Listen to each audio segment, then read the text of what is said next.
90 թվին 150-ից ավել երեխա ել է, հիմա 50 երեխա չկա։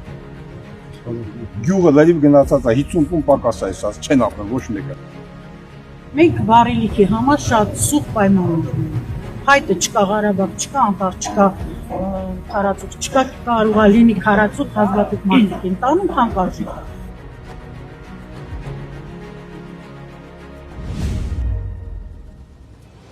Սյունիքի հետ կապված ամբողջ Հայաստանը գիտի, թե ինչ նշանակություն ունի Սյունիքը Հայաստանի համար եւ ինչ է արել Սյունիքը Հայաստանի համար։ Իսկ ինչ ենք անում մենք Սյունիքում կյանքը լավացնելու համար։ Արդյոք ամեն նոր օր զարգացում ունենք, թե չէ։ Մենք գտնվում ենք Սյունյաց աշխարհի Լեռնահայաստանի